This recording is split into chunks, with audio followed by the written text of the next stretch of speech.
Hello everyone, कैसे हैं आप सब लोग। इस पॉइंट ऑफ टाइम पे ना बहुत सारे स्टूडेंट्स के दिमाग में एक बड़ा कॉमन सा डाउट रहता है कि हमारे को जॉब लेनी चाहिए या गेट की तरफ जाना चाहिए। कैंपस प्लेसमेंट हमारी हो चुकी है, मेरे पास बहुत ईमेल्स आ रखे हैं इस तरीके के, तो मुझे लगा एक वीडियो बना के आप सब लोगों को बता देता हूँ कि कैंपस प्लेसमेंट हो चुकी है या ऑफ कैंपस हुई है, but the basic fact is कि जॉब है आपके हाथ में। और अब जॉब को छोड़ूं, गेट की तैयारी करूं, क्या करूं, कैसे करूं एंड सो ऑन, इस बारे में अब हम पूरी डिटेल बात करेंगे। देखो, सबसे पहली बात ना, आप मैं हमेशा बोलता हूँ जड़ को पकड़ना चाहिए, है ना। तो जड़ ये है बेटा, रूट रूट ये है कि आपको ये देखना है कि आपकी जो जॉब लगी है, जो भी आपका स्किल सेट था उसके अकॉर्डिंग जॉब लग गई है आपकी। ठीक है, मतलब जो भी आपने आपकी नॉलेज थी, आपने जो भी कोडिंग प्रैक्टिस कर रखी थी या जो भी कुछ कर रखा था उसी के अकॉर्डिंग या उससे अच्छी आपको जॉब मिल चुकी है। अगर मिल चुकी है then of course you should go for it. और साथ साथ पैरेलली आप गेट की तैयारी करो। ठीक है, that is the best solution for you. Second is कि जो भी आपका स्किल सेट था, जो भी आपने पढ़ाई करी थी या जिस भी तरीके की आप जॉब चाहते थे वैसी आपको नहीं मिली। पैकेज भी कम है और आपको लग रहा है कि भाई मतलब जो भी मेरे को इतना आता था लेकिन जॉब इतनी है, ऐसे मतलब जो भी आप समझ पा रहे होगे मैं क्या करने की कोशिश कर रहा हूँ। मतलब according to your skill set, सीधी सी बात है, according to your skill set आपको जॉब नहीं मिली। ठीक है, आपने जो भी मेहनत करी थी, जो भी कुछ था, सिंपल भाषा में बात करूं, you are not satisfied with your job.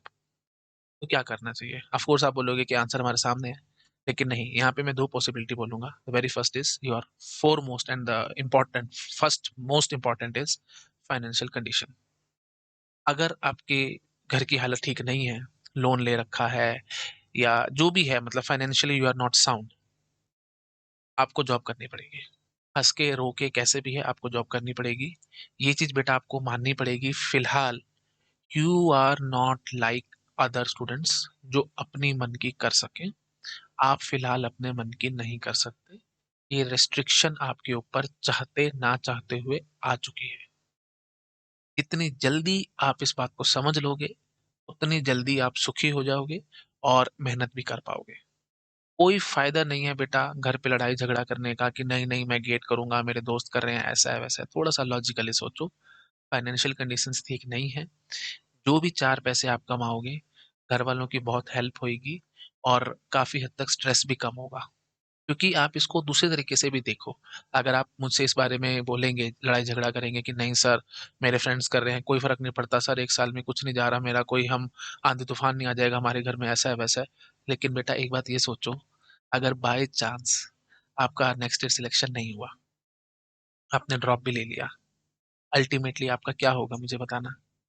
Job भी हाथ से गई, उसके बाद गेट भी हाथ से गया, फाइनेंशियल कंडीशन पहले ही खराब है, दिमाग ना फटने को हो जाएगा। पता है, मतलब इतना गिल्ट महसूस होगा। घर वाले सुनाएंगे वो अलग, अड़ोसी पड़ोसी सुनाएंगे वो अलग कि हाँ भाई बेटा बीटेक कर रहा था, क्या किया उसने, समझ रहे हो। रिश्तेदार सुनाएंगे वो अलग। तो इतनी सारी बातें सुनने से अच्छा है चुपचाप जॉब ज्वाइन कर लो। सिंपल बात है बेटा, हर घर की कंडीशंस होती हैं। अगर आपके घर की कंडीशन ठीक नहीं है तो आप क्यों जबरदस्ती जिद पड़ रहे हो। ठीक है, आराम से चुपचाप जॉब ज्वाइन कर लो और उसके साथ साथ तैयारी करो। आपके घर वाले भी खुश रहेंगे और आप भी खुश रहोगे। थोड़ी सी मेहनत फालतू करनी पड़ेगी, उससे कोई फर्क नहीं पड़ता। ठीक है, और ऐसा नहीं है कि जिंदगी भर आपका यही चलेगा। जैसे जैसे आपकी रैंक आ जाएगी, आप आईआईटी चले जाएंगे, एमटेक कर लेंगे, अच्छी जॉब ले लेंगे, फिर आप मन की करना। किसने आपको मना किया है? बट फिलहाल अपने मन को इस बात समझा लो कि ये लग्जरी मेरे पास फिलहाल नहीं है कि मैं जॉब छोड़ूं, ड्रॉप लूं और गेट की तैयारी करूं। It's as simple as that.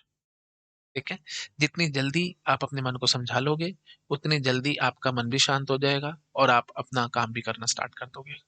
But the thing is you have to join job. हाँ, और दूसरी कैटेगरी है स्टूडेंट्स की जिनकी फाइनेंशियल कंडीशन अच्छी है।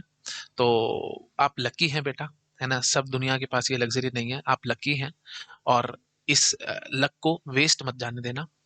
ड्रॉप ले लो, कोई बात नहीं। आप चाहते हो जॉब छोड़ना, आप छोड़ सकते हो। The thing is of course घर में प्रॉपर होना चाहिए, फाइनेंशियल कंडीशन अच्छी होनी चाहिए। भाई सीधी सी बात, स्पष्ट बात, कैसे पता लगेगा? आप जॉब करो ना करो आपके माँ बाप को कोई फर्क ना पड़े। सीधी बात है।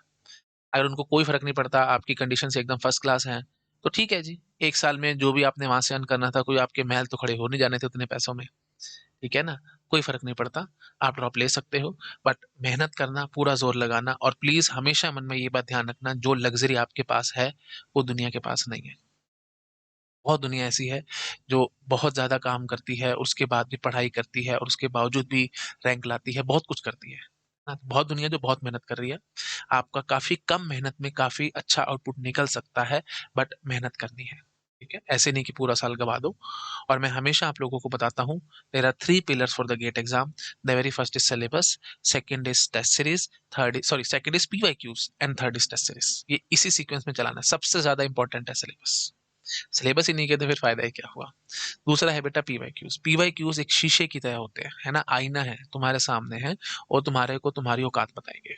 और बहुत सारे स्टूडेंट्स मेरे से ये भी पूछते हैं कि सर पीवाईक्यूज़ करने कब चाहिए? बेटा जभी भी एक मेजर टॉपिक आप कंप्लीट कर लेते हो ना, उसके पीवाईक्यूज़ कर लिया करो, ताकि आपको पता लग जाए वेयर एग्ज़ैक्टली यू स्टैंड, आपको कितनी चीज़ें समझ में आई हैं और कितनी नहीं आई हैं। जैसे आप मैं हमेशा डिस्क्रीट मैथमेटिक्स का एग्ज़ाम्पल लेता हूँ क्योंकि the very first subject is discrete maths. आप सबसे पहले लॉजिक ही पढ़ते हैं। 4 पार्ट्स हैं डिस्क्रीट में, logic, combinatorics, set theory, group theory और ग्राफ थ्योरी। सबसे पहले आप लॉजिक ही पढ़ते हैं। लॉजिक में सबसे पहला टॉपिक आता है ये प्रोपोज़िशनल लॉजिक। तो प्रोपोज़िशनल लॉजिक पूरा कंप्लीट कर लो। उसके बहुत सारे पीवाईक्यूज़ आपको मिलेंगे, आप वो करो। असाइनमेंट भी मैंने अगर आप पेड बैच मेरा ले रखा है आपने, तो असाइनमेंट भी मैंने दी है। आप वो असाइनमेंट्स के क्वेश्चन करो, ठीक है? तब जा कर के आप मानो कि आपका प्रोपोज़िशनल लॉजिक कंप्लीट हो चुका है। उसके बाद आप नेक्स्ट स्टार्ट करेंगे दैट इज़ प्रेडिकेट लॉजिक। उसके लॉज़, एंड सो ऑन वो सब देखेंगे। इस तरीके से आप लॉजिक कंप्लीट करेंगे। फिर ऐसे कॉम्बिनेटोरिक्स में आ जाएँगे एंड सो ऑन। मतलब जभी भी आपको लगता है कि एक मेजर टॉपिक कंप्लीट हो चुका है, उसके सारे पीवाईक्यूज़ आपको साथ-साथ पैरेलली सो कॉल्ड पैरेलली करने हैं। ऐसे नहीं कि एक पूरा सब्जेक्ट खत्म करूँगा और उसके बाद उसके सारे पीवाईक्यूज़ करूँगा, no. You will fall in a trap, क्योंकि अल्टीमेटली होगा क्या कि जो आपने अच्छे से चीज़ें ग्रैब करी थी, शायद वो आपको इतना याद भी ना हो। आपको अच्छे से याद भी नहीं आ रहा कि क्या पढ़ाया था लेक्चर में, कैसे था, क्या था? एंड अल्टीमेटली एफिशिएंसी डाउन होएगी। सीधी बात तो ये है भई, है ना? क्योंकि आपको नोट्स खोल के सारे दोबारा रिवाइज़ करने पड़ेंगे, फिर सारे पीवाईक्यूज़ देखने पड़ेंगे, मज़ा नहीं आएगा। एक टॉपिक करो, उसके नोट्स अच्छे से रिवाइज़ करो और साथ-साथ पीवाईक्यूज़ कर डालो और ये करते ही आपके माइंड में ना सेट हो जाएँगी बातें। जैसे सीमेंट आपने देखा है ना, सीमेंट एकदम सेट हो जाता है, दीवार जब बन रही होती है और कंस्ट्रक्शन का एग्ज़ाम्पल ले रहा हूँ क्योंकि घर के सामने हमारी कंस्ट्रक्शन हो रही है, तो उसी का एग्ज़ाम्पल मेरे को याद आ रहा है। सीमेंट एकदम सेट कर देता है ना, तो बिल्कुल ऐसे ही जो भी कांसेप्ट्स हैं that will be cemented in your brain properly. ठीक है? क्वेश्चन्स करने के साथ ही ये सब चीज़ें दिमाग में फिट होंगी, नहीं तो नहीं होंगी। ऐसे खाली थ्योरी पढ़-पढ़ के कुछ नहीं होगा बेटा, मैं हमेशा समझाता हूँ, सत्संग नहीं है ये। किसी बाबा को आप नहीं सुन रहे हो कि जो सत्संग करता जा रहा है और आप सुनते चले जा रहे हो, वो इम्प्लीमेंट थोड़ी होती हैं चीज़ें। बाबा रामदेव भी कहते हैं हमेशा कि मेरे को देख कर के योगा करते हो, तुम थोड़ी पतले हो जाओगे। मेहनत तो तुम्हारे को करनी पड़ेगी ना, बिल्कुल वही चीज़ है। अगर मेरे को क्वेश्चन सॉल्व करते देख कर के तुम अमित सर बन गए, तो फिर तो मज़ा ही आ जाएगा भई, ऐसे थोड़ी हो जाएगा। ठीक है? मैं क्वेश्चन सॉल्व कर रहा हूँ, मेरा तरीका होगा, लेकिन आपको वो चीज़ ऑफ कोर्स सीखनी है और साथ खुद से करना है। जितना ज़्यादा पेन घिसाओगे, उतना ज़्यादा अच्छा काम होगा, नहीं तो कोई फ़ायदा नहीं होगा, ठीक है? नोट्स प्रॉपर्ली बनाने हैं, तो again and again I am saying there are 3 pillars, proper syllabus completion, second is your अच्छे से पीवाईक्यूज़ करने हैं, ठीक है? एक बार नहीं मल्टीपल टाइम्स करने हैं, जितनी बारी आप कर सको, जितने बार आपको कॉन्फिडेंस आ जाए कि हाँ जी, अब मेरे को एक-एक बात समझ-समझ के पता लग चुका है, व्हाट, व्हाय सारा कुछ क्लियर हो चुका है। ये स्टेप क्यों लगा, कैसे लगा, एक-एक स्टेप के बारे में आपको आइडिया होना चाहिए, सब कुछ पता लग चुका है। और फिर तीसरा है जी टेस्ट सीरीज़, ठीक है? टेस्ट सीरीज़ आपकी इच्छा है कि आप सब्जेक्ट वाइज़ टेस्ट एक सब्जेक्ट कंप्लीट करके देना चाहते हो या पहले अभी सिलेबस करो, पीवाईक्यूज़ करो, लास्ट में टेस्ट सीरीज़ देना, it entirely depends on you, but PYQs साथ-साथ करने हैं। ठीक है? ये 3 पिलर्स हैं, इनको अगर इन तीनों पिलर्स को आप स्ट्रॉन्ग रखोगे, you will definitely get a good rank in GATE. But सबसे बड़ी प्रॉब्लम, जिसको शुद्ध हिंदी में बोलूँ सबसे बड़ी विडंबना यही है कि बहुत सारे स्टूडेंट्स ये 3 पिलर स्ट्रॉन्ग नहीं कर पाते। इतने सारे स्टूडेंट्स होते हैं बेटा जिनका सिलेबस ही कंप्लीट नहीं होता। ठीक है? ये it's just like a pyramid, है ना? तो सबसे नीचे लेवल पे कौन है? जिनका सिलेबस ही कंप्लीट नहीं हुआ। उससे ऊपर कौन है? जो सिलेबस सिर्फ कंप्लीट कर गए, थ्योरी-थ्योरी पढ़ के चले गए और कुछ नहीं कर पाए। उससे ऊपर कौन आएँगे बेटा? जो पीवाईक्यू सॉल्व कर पाए। पिरामिड की तरह इमेजिन करो। फर्स्ट लेवल पे कौन है? जो बिल्कुल नीचे लेवल पे सिलेबस कंप्लीशन नहीं हुआ। सेकंड लेवल पे जो थोड़ा-सा मतलब प्रॉपर सिलेबस कंप्लीशन कर पाए, सिर्फ थ्योरी-थ्योरी पढ़ के गए और कुछ नहीं कर पाए। थर्ड लेवल पे वो आएँगे जिन्होंने सिलेबस भी कंप्लीट करा, पीवाईक्यूज़ भी करे, बट टेस्ट सीरीज़ नहीं दी। और फाइनली फोर्थ लेवल पे जो फाइनल लेवल होगा, वो होगा जो तीनों काम अच्छे से करके गए। जो ढंग से करके गए हैं, डेड श्योर है उनकी रैंक आनी आनी है। डेड श्योर है। या बिल्कुल फुल प्रूफ प्रॉपर पाथ मैं आपको दे रहा हूँ। अगर इस पाथ को फॉलो करोगे, you will definitely get a good rank. I hope आपको समझ में आ रहा होगा मैं क्या कहने की कोशिश कर रहा हूँ। तो इस लेक्चर में बेटा मैं इसको लंबा नहीं खींचूंगा, 10 मिनट ऑलरेडी हो गए हैं। मैं सिर्फ आपको समरी में बता देता हूँ। फर्स्ट थिंग इज, जॉब करनी है कि नहीं करनी है, ये आपको देखना है। कोई नहीं बताएगा बेटा, है ना। मैं हमेशा आपको बोलता हूँ, मैं हमें गुरबानी का एग्जाम्पल भी देता हूँ, जो ब्रह्मंडे सोई पिंडे जो खोजे सो पावे, है ना। आप खोजो तो सही, आपको सब मिलेगा। जो ब्रह्मांड में है वही आपके अंदर है, ठीक है। हमारी बॉडी में सब वही कुछ है। बट द थिंग इज, आप ढूंढने की कोशिश तो करो, सब जवाब आपको मिलेंगे, ठीक है। तो ईगो में नहीं आना कि हाँ जी नहीं नहीं मेरे को तो आता था तभी मेरी नौकरी लगी है, नहीं बेटा नहीं। अब मजे मजे में भी लग जाते, कड़ी बात है लेकिन सच्ची बात है। यार दोस्तों को देखा, थोड़ा बहुत पढ़ाई करे, थोड़ा सा इधर उधर से कर कर आके नौकरी लग जाती है, कोई बड़ी बात नहीं है, ठीक है। बीटेक कंप्यूटर साइंस हो तो कोई बहुत बड़ी बात नहीं है, सच्ची बात है बिल्कुल, कि जॉब लगना, ठीक है। तो आपको देखना पड़ेगा बेटा, आपने क्या ईमानदारी से बहुत ज्यादा मेहनत करी थी और उसके बाद एक प्रॉपर स्किल सेट वाली आपकी जॉब लग चुकी है, then why not to join, उसको ज्वाइन करो, ठीक है। साथ साथ गेट की तैयारी करो। सेकंड थिंग, अगर आपको लगता है कि नहीं मेरे स्किल सेट के अकॉर्डिंग जो मेरी एक्सपेक्टेशंस थी या जो भी कुछ था उसके अकॉर्डिंग जॉब नहीं है, ठीक है, पैकेज भी बेकार है, सब कुछ है, तो मत छोड़ दो। The thing is financial condition अगर अच्छी है तो आपके पास लग्जरी है छोड़ने की, अगर अच्छी नहीं है, you do not have any luxury, आपको काम करना पड़ेगा, ठीक है। पैरेलली काम करना पड़ेगा, रोज 2 से 3 घंटे निकालो। सैटरडे संडे ऑफ होगा, उसमें आप 6 से 7 घंटे निकालो, मेहनत पूरी करते चलो, रैंक आ जाएगी, ठीक है। चलिए, और 3 पिलर्स के बारे में मैंने आपको बताया गेट के। सबसे पहला है जी हमारा syllabus, second is PYQs and third is test series, ठीक है।